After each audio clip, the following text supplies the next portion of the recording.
தாமரையினுடைய இன்னொரு முக்கியமான தனித்துவம் என்பது ஆங்கில கலப்பு இல்லாமல், ஆங்கில வார்த்தைகளுடைய கலப்பு இல்லாமல் தொடர்ந்து எழுதி வர்றது.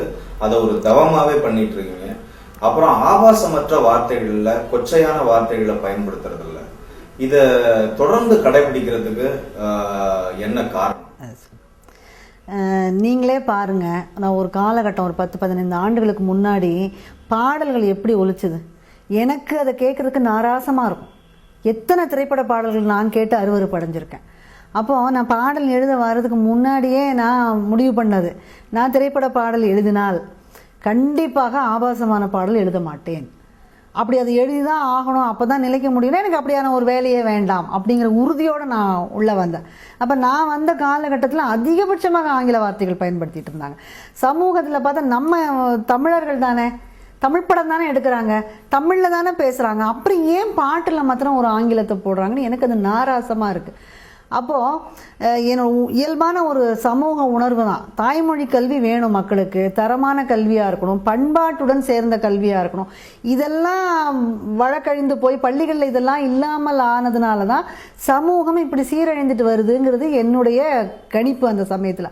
அப்போ நான் பாடல் எழுத வரும்போது நான் அதை கடைப்பிடிக்காமல் பாடல் காட்சி இப்படி தான் இருக்கும் அப்படின்னு ஏற்கனவே என்ன இருக்கோ அதையே நானும் பண்ணுறதுல என்ன இருக்குது. அப்போ நான் ஒன்றை நினைத்து கொண்டு ஒன்றை மற்றவங்களுக்கு பிரச்சாரம் பண்ணி கொண்டு என்னுடைய தொழில்ங்கிற காரணத்துக்காக நான் இதை செய்தேன்னா நானும் ஒரு இரட்டை வேடதாரி தான். பெரும்பாலான படைப்பாளிகள் அப்படி தான் இருக்காங்க. அதை கண்டிப்பாக ஒரு விமர்சனமாக சொல்லணும். திரைப்படங்களில் மட்டும் கிடையாது, படைப்பாளிகளே பொதுவாக பார்த்தா அவங்க எழுதுறது ஒன்றா இருக்கும், செய்யறது ஒன்றாக இருக்கும். இப்போ நான் முயற்சி பண்ணுறேன், என்னுடைய படைப்பும் நானும் ஒன்றாக இருக்க வேண்டும். நான் என்ன நினைக்கிறேனோ, என்னுடைய கொள்கைகள் என்னவோ, சமூகத்தின் மேலே என்னுடைய விமர்சனங்கள் என்னமோ, என்னுடைய கருத்தாக்கங்கள் என்னமோ அதுதான் பாடல்களில் வரணும் அப்படிங்கிற நான் முன்கூட்டியே எடுத்த முடிவு. அப்போ அதில் தான் நான் நிற்கிறேன். அப்போ நான் ஆங்கில வார்த்தைகள் கலந்து எழுத மாட்டேன். ஏற்கனவே ஆங்கிலத்தினால சீர்குலைஞ்சிக்கிட்டு இருக்கிற ஒரு சமூகத்திற்கு திரைப்பட பாடல்கள் ஒரு மிகப்பெரிய தாக்கம் கொண்ட ஒரு விஷயத்தை நீங்கள் கொடுத்தீங்கன்னா அவங்க அதை எப்படி எடுப்பாங்க? அப்போ அதை நான் செய்ய மாட்டேன். ஆபாசமான பாடல்கள் எதுக்கு ஒரு சமூகத்தை சீரழிக்கிறதுக்கு நம்ம கொடுக்கணும்? அதுக்கு நான் ஒரு கருவியாக இருக்கணுமா? கூடவே கூடாதுன்னு அதை நான் செய்யவே மாட்டேன். இப்படியெல்லாம் செய்யாமல் இருந்தனால ஆரம்ப காலத்தில் எனக்கு வாய்ப்புகள் நிறைய தவறி போயிருக்கலாம். ஏன்னா அது என் மேலே ஒரு பெரிய விமர்சனமாகவும் என்னை திமிர் பிடித்தவளாகவும் அப்படியெல்லாம் காட்டுச்சு. ஆனால் உண்மையில் எனக்கு தெரியும் அதெல்லாம் நான் திமிர்னால செய்யலை, என்னுடைய சமூக பார்வை அது. ஆனால் நான் அதில் நிலைச்சேன்னா பின்னாடி இவங்க அதெல்லாம் உணர்வாங்க, சமூகத்தை நான் கெடுக்க முடியாது அப்படிங்கிறத ஒன்று நான் உறுதியாக நின்று அதை செய்து காட்டினேன்.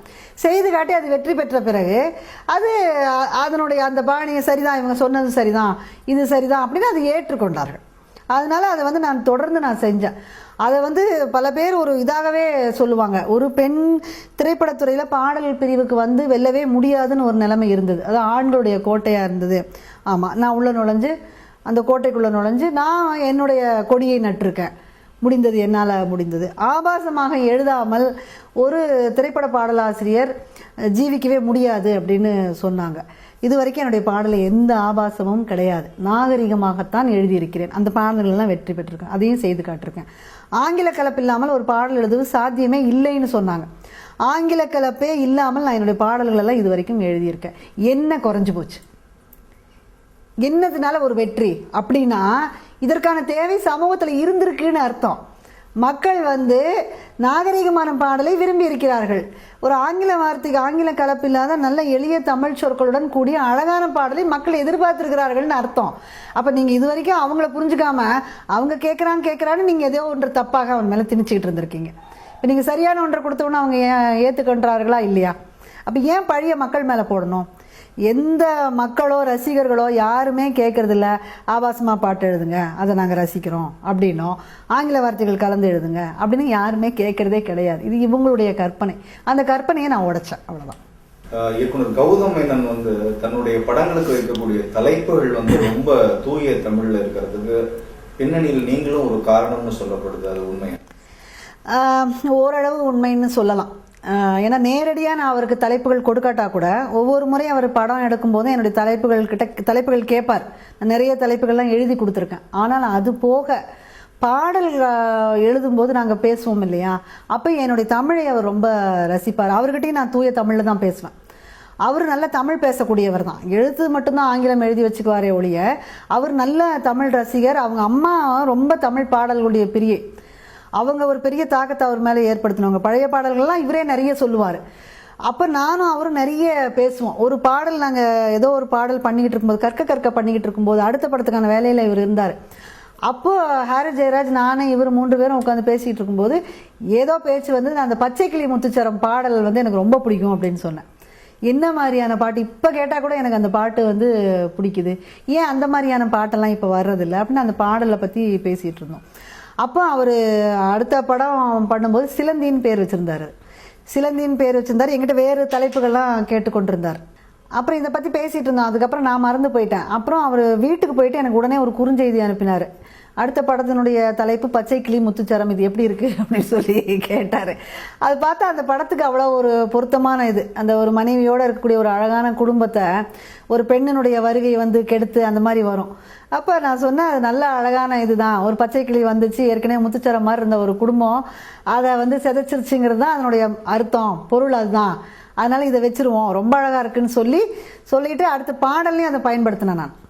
அந்த காதல் கொஞ்சம் காற்று கொஞ்சம் அந்த பாட்டில் சரணத்தில் கையில் வந்த முத்துச்சரம் சிந்தாமல் என் உள்ளங்கையின் வெப்பத்திலே ஒட்டி கொள்ளுமே, எழில் கொஞ்சம் பச்சை கிளி வந்தாலும் என் வேடந்தாங்கள் வேண்டாம் வேண்டாம் என்று சொல்லுமே அப்படின்னு அந்த இதில் அதை நியாயப்படுத்தியும் எழுதணும்.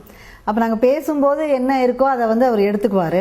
வாரணமாயிரமுக்கு அதே மாதிரி திடீர்னு ஒரு நாள் தொலைபேசி பண்ணி இந்த பாடலுக்கு என்ன அர்த்தம் நான் எங்கேயோ கேட்டேன் அப்படின்னு சொன்னார். அப்போ நான் அந்த வாரணமாயிரம் சூழவலம் வந்து நாரணன் நம்பி நின்றெதிர் அந்த பாடல் வரிகளை சொல்லி இது மாதிரி ஒரு அர்த்தம், வாரணம் 1000னா என்ன அர்த்தம் அப்படின்னு கேட்டார். 1000 யானைகள் தான் அர்த்தம் அப்படின்னு. படத்துக்கு வச்சா அது கதாநாயகனுக்கு பொருந்துமா அப்படின்னு கேட்டேன். தாராளமாக பொருந்தும், அவனோட பலசாலியாவோ அவனோட வலிமையானவனாவோ காட்டினா அது பொருந்தும் அப்படின்னு சொன்னேன்.